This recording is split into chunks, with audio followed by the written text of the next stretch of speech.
Can we roll? Can we roll? I've got an idea, and we'll just see how this works. All right.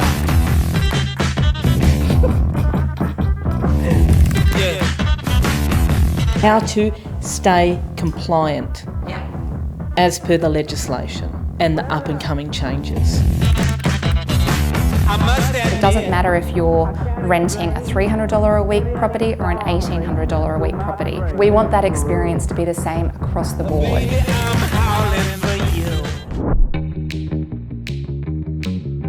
Hi, my name is Claudia. I'd like to take this opportunity to introduce you to our property management team at Belle Bulimba.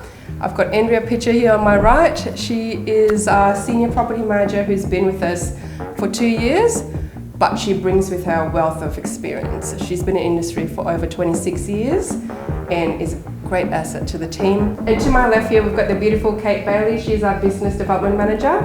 Kate and I actually go way back. We've known each other for about 15 years, but she's actually been in the industry for about 18 years.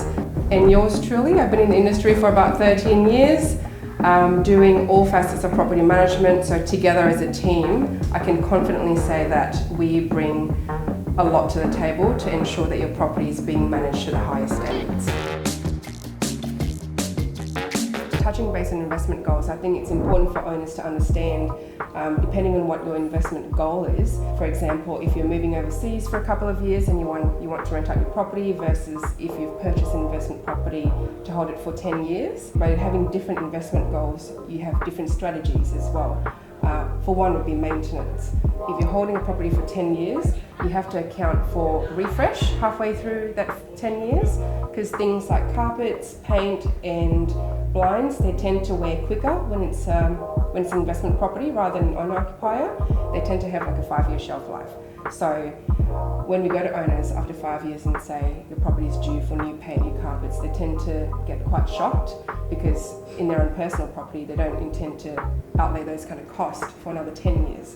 But with the turnover of tenants, you do expect that higher wear and tear rate. So understanding what your investment goal is and then budgeting it long term and not just short term is important. I think the one piece of advice that I could give particularly to landlords is to have a clear understanding of what their investment goal might be so that we can assist them to tailor a strategy to achieve those goals. It's really important to look at the yield overall rather than just focusing on what the gross rental returns are. So looking at what management fees are, all of the ancillary costs, because often there can be a lot of hidden charges, and then also factoring in things like your rates, your usage consumption for water, all of those additional costs, insurance, making sure that you're fully compliant in terms of smoke alarms. It's really important that we get that balance right for you in terms of maximising your rent whilst minimising any vacancy on the property, but tenant selection is paramount. I think that's probably the most critical factor in ensuring that the investment journey is one that's a positive experience, and that's making sure that you have the right fit for your property. If there's one bit of advice we can offer landlords and tenants, is understanding that in the last couple of years when we've been dealing with the crises, with the floods and we've had COVID, is that both the landlords and tenants have been at a loss, and with the interest rate rises. So we've also got a national shortage of rentals and landlords' costs have increased. At the same time, we've got everybody's cost, daily living costs have increased.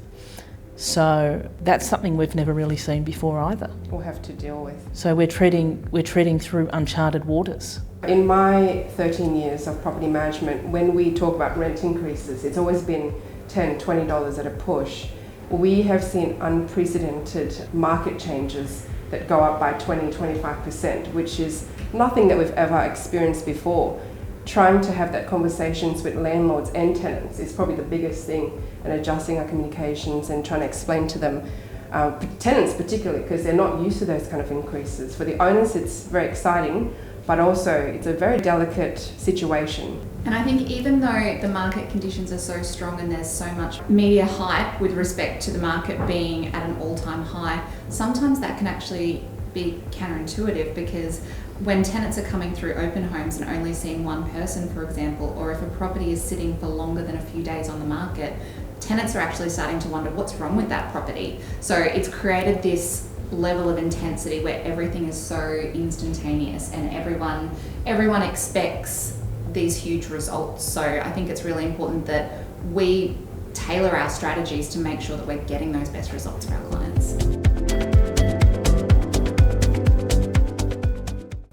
If it's a long-term investment, start thinking about, if it's a long-term investment, we have to account for maintenance, budgeting, wear and tear lasts for about 5 years. Depending on what your investment goal is, if it's a short-term investment goal where you're going overseas and only renting your property out for 2 years, versus if you're purchasing a property to rent it out for 10 years, then we have to account for maintenance and long-term, maintenance as well. Like investment property tend to wear quicker than an owner-occupier property. So like your paint, your carpets, your blinds, instead of having like a 10-year shelf life, you have a 5-year shelf life. With the introduction of the new legislation in October, it's just going to add another layer of complexity in how we do things. You'll have things like minimum housing standards that's going to come into play, PAT application process, and how that's going to look like moving forward, as well as domestic violence and how we deal with those things. There's just so much to account for. So I think now more than ever, it's important to make sure that you have an experienced team behind you to help you interpret these legislation and how it will affect your tenancy and your investment property moving forward. That it's important to be part of a team where they will help navigate through the upcoming and impending legislation changes and ensure that they are kept compliant at all times.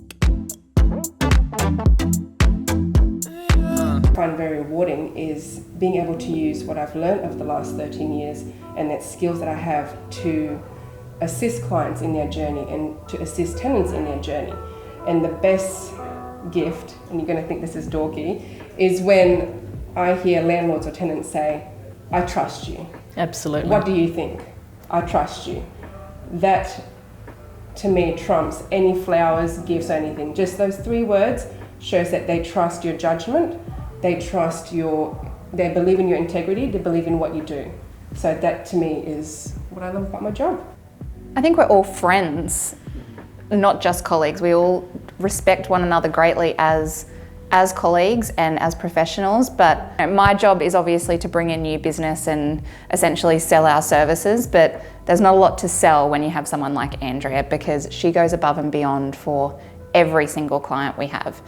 We went to her wedding recently and many of our clients were there because she builds that relationship with them where they are her friends, and she goes above and beyond. There's been properties where she's clearing out raw sewage from them just because she doesn't want a tenant to have to do it themselves or doesn't want an open home to go poorly. So the love and care you get from Andrea is what makes my job so easy, because clients adore her once they have the opportunity to get to work with her.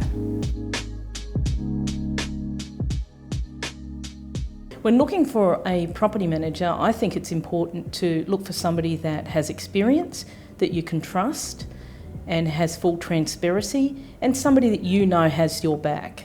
At the end of the day, it's one of your most expensive assets. You have to ensure that you're entrusting it to the right person, and you want to make sure that it's somebody that you can form a bit of a personal connection with. A lot of investments and properties that we're looking after, our clients have emotional attachments and connections to them.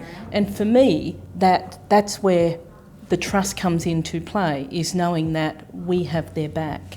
What I think is important when selecting a property manager is actually knowing who's going to manage your property.